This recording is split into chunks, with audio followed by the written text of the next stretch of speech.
How are you managing your stress, my friend? You know, stress is normal, especially if you live in developed countries like America. Stress becomes part of our life. But stress is good. It makes you strong, it makes you flexible, it makes you grow. But prolonged stress is not good for our health, especially chronic stress. And I want to share to you some of the ways that I do to relieve from stress, to manage my stress. Very, very important for us to manage our stress because this is number one cause why we get sick, why our health is deteriorating is because of our stress. And also our habit, our lifestyle is affected, the food we eat is affected if we are stressed. So it's very, very important for us to manage our stress. So I would like to share to you how I manage my stress because it is working to me. And I hope it might work for you also. Number one is deep breathing. Deep breathing is really of great help because it calms your body. If you're stressed into something, you're stressed in a relationship, you're about to get angry, and you can hardly get through it, it's bad for your health in the long run. So you have to find ways to calm down. And one way to calm down yourself is to do deep breathing.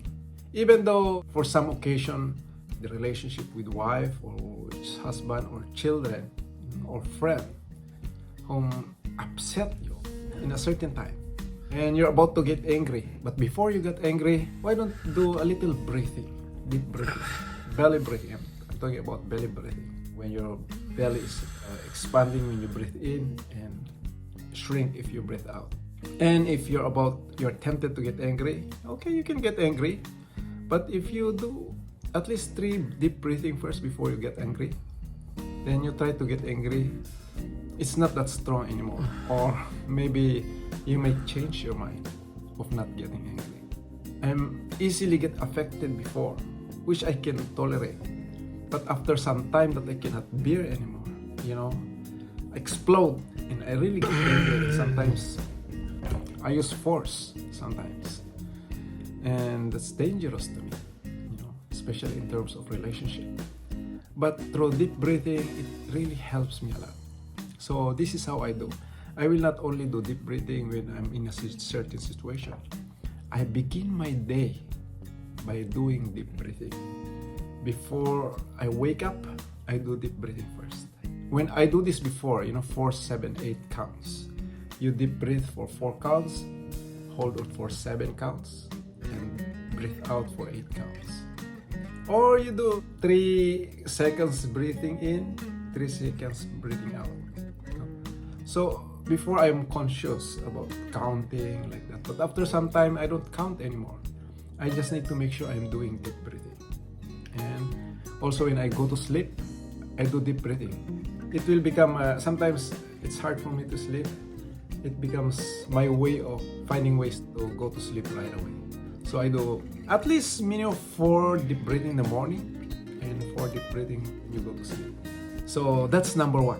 Second is gratitude. Also again in the morning, I do my gratitude. What do you mean by gratitude?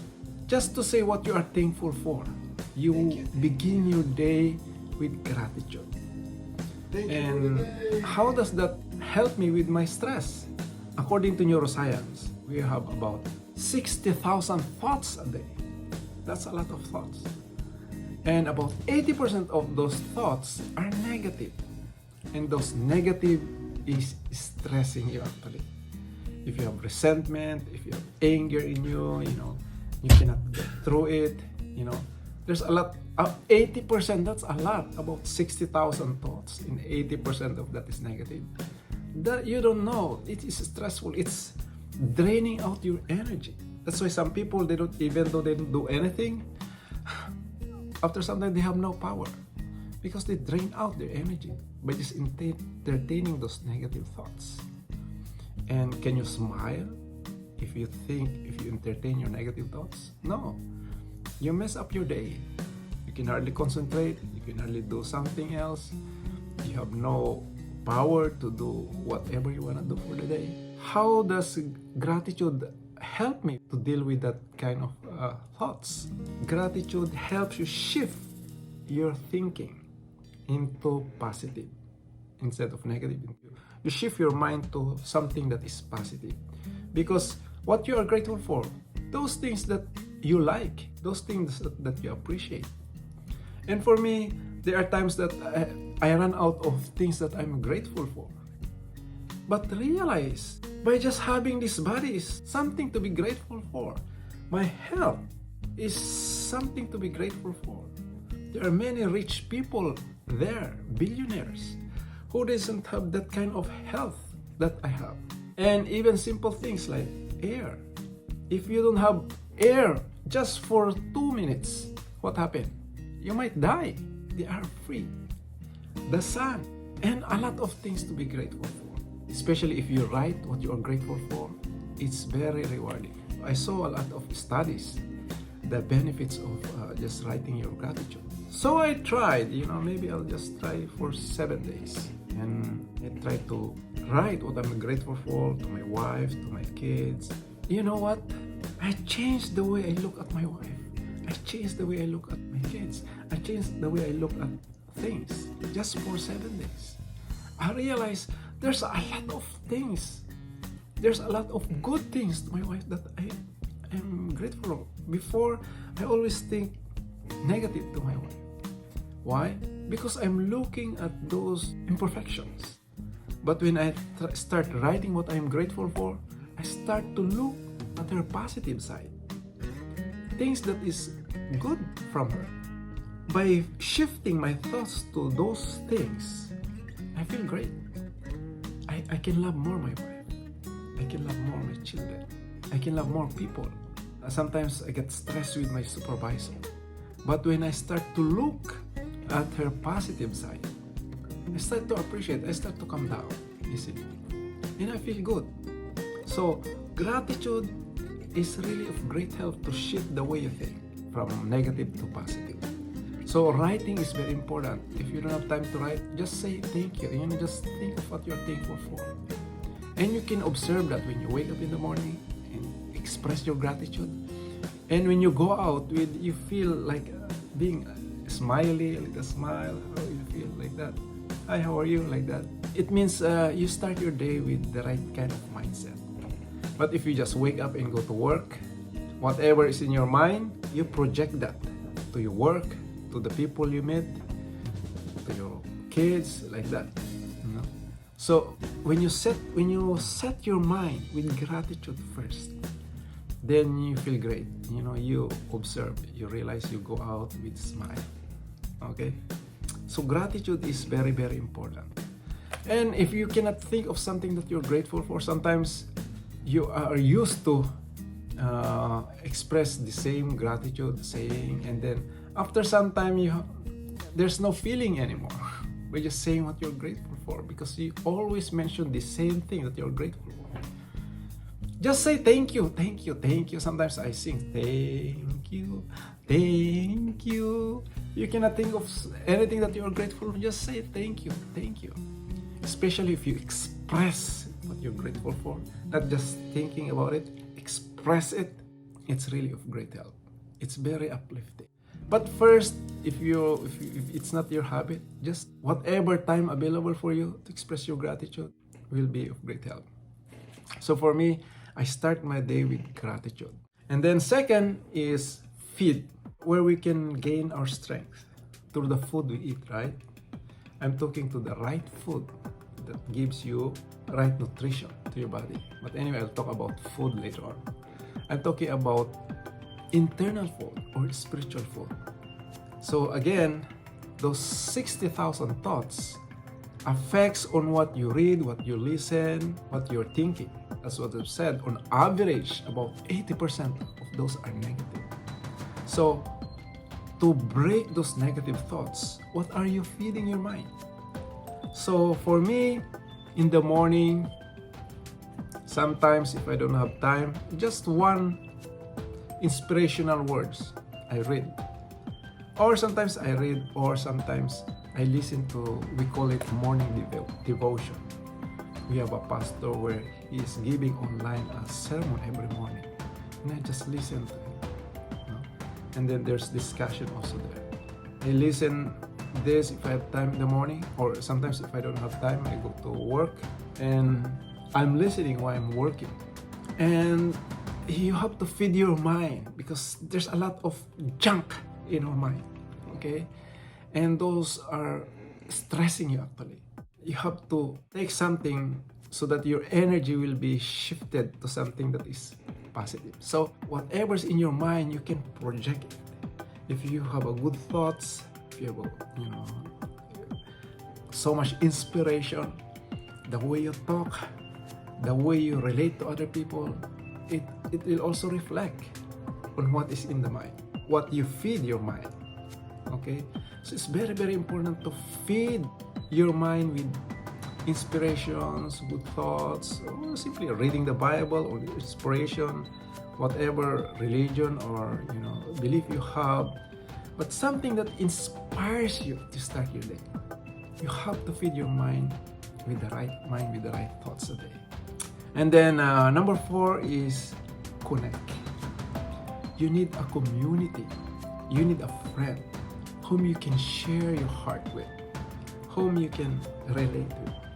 The problem of Americans nowadays is loneliness. So many people are lonely. They have no friends.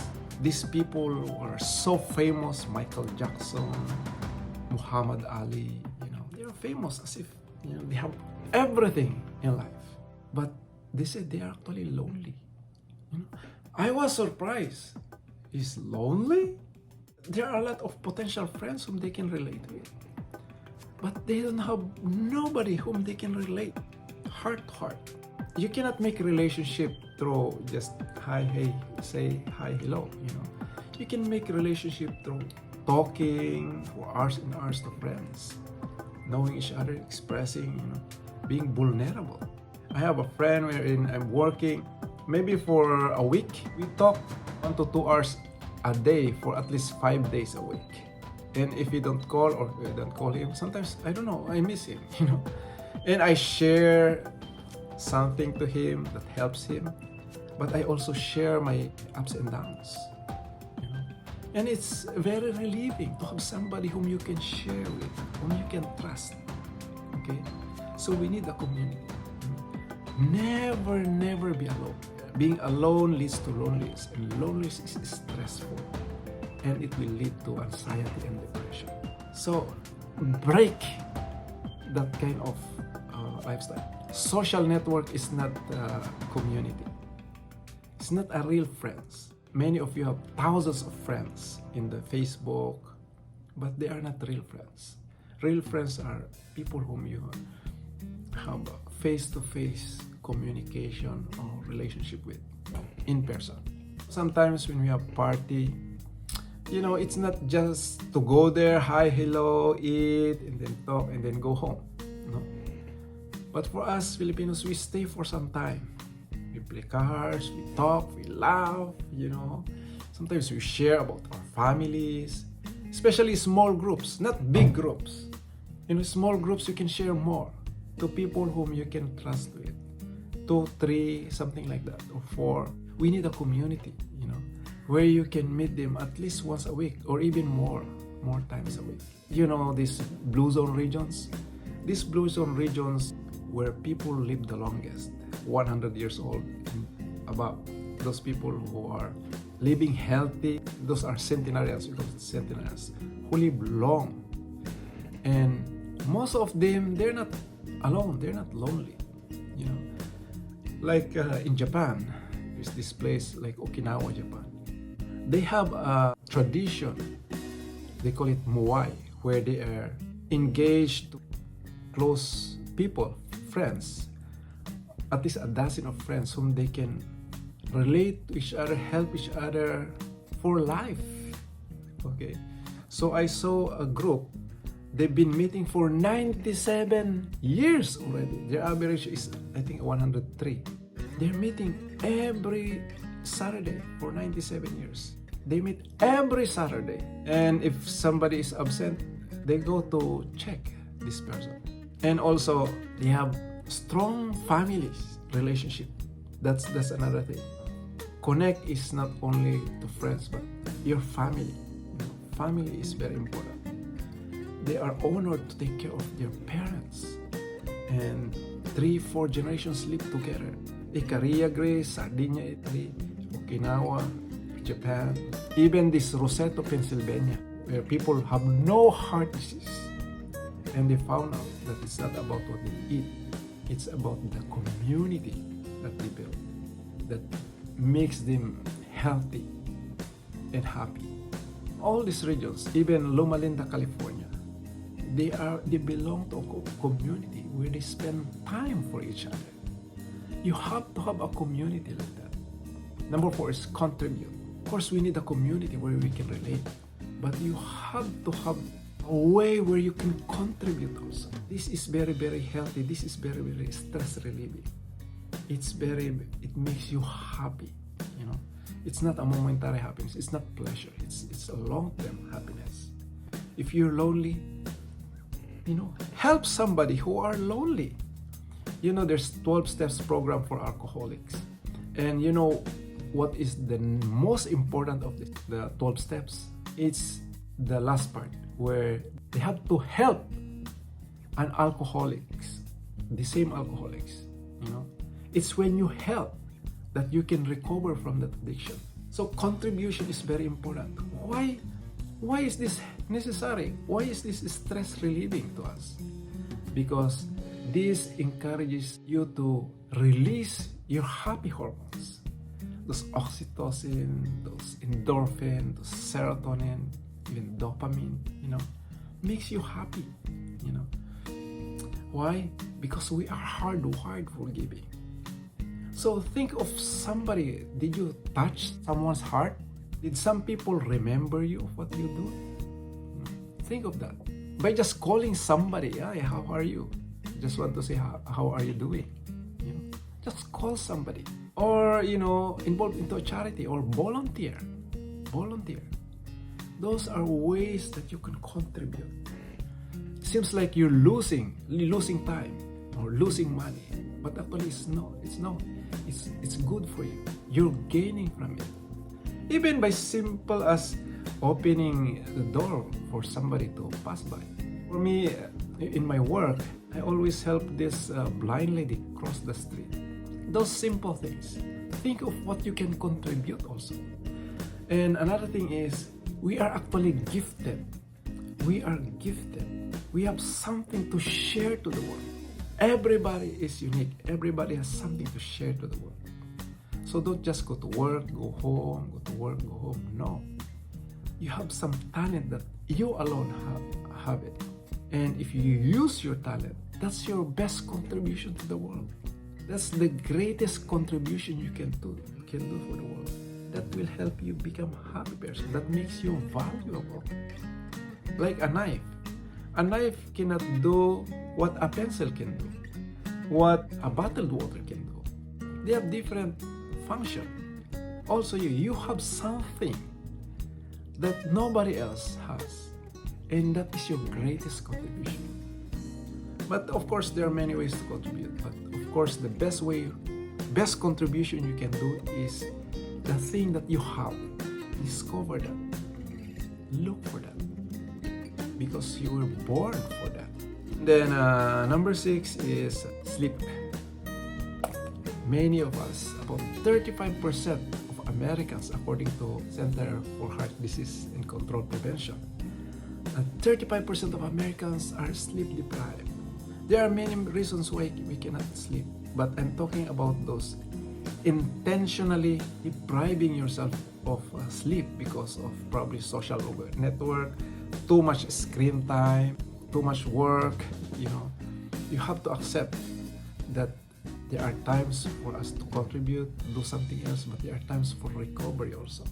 We need, just like a cell phone, you need to charge the cell phone so that you can use it, so that it can work effectively. I myself are sleep deprived, and I can see the effect. If I don't have enough sleep, it's hard for me to concentrate on many things, and I forgot many things. Even at work, if I have enough sleep, I can work fast, I can think fast. But if I don't have enough sleep, even though I know what I'm doing, oh, I forgot, what will I do this one? Like that. It's so hard for my brain to function also. So whether we like it or not, I know we're busy, I know we have a lot of things to do, but we can do more if you have enough time to recover.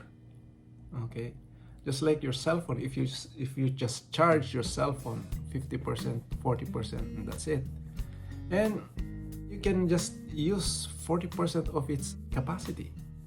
For me, sometimes I use my cell phone most of the time because I'm using it for podcasts, inspiration while I'm working. If it's maybe just 40-50% charge, by 12 o'clock already I run out of battery. Okay. Similarly, if we want to function well, if we can do the best, we have to have some time to recover. Okay? And one way to recover, to recharge your body is sleep. Very important, sleep. And of course, exercise. Exercise, everybody knows about exercise. I don't want to elaborate more about that. Before, there are times that I'm not feeling good. I teach twice a week in martial art. So even though I don't feel good, I still go teach. And after teaching, because when you teach, you don't just teach. I have to exercise, I have to kick, I have to punch, I sweat also. And after training, I feel good. I feel great. Okay, very stress relieving. It helps you produce endorphin, helps you feel good, helps you feel great.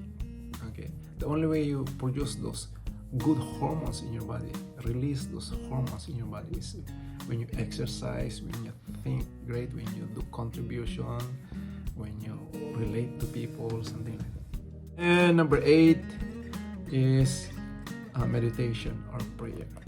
So for me, if I am busy, I just do deep breathing and then I do gratitude and while I'm meditating. There are many times that so many things going on in my brain, but at least I need to stop them at least for 2 to 5 minutes. So if you can do that even just 1 minute, it's okay. It's okay. So meditate is just emptying your mind. Don't think of anything. Because our mind is so busy. And because it's so busy, it's eating your energy. So if you meditate, if you relax your body, just empty your mind, what happened? Healing will take place. Recovery will take place. Those are rest and digest. You're shifting your sympathetic mode to parasympathetic mode, where you can make your mind relax. Meditation or prayer is also be of great help. It depends on time, So what I do is, there are times that I do more than 1 hour or like that. Sometimes even more, but 1 hour is already long for me. But if I don't have time, just 5 minutes, I do prayer, meditation at the same time. First of all, I'll do a little prayer and then meditate. And at the same time, sometimes if I'm breathing, I'm also meditating. So at least those 8. And for me, my experience is really of great help. It helps the way I relate with people, even though if somebody cut me on the road, the freeway, I easily get angry, and then I drive fast, and then I look at this guy, sometimes show my anger to him, or her. But now I'm more calm. Even though they cut me, I don't mind anymore.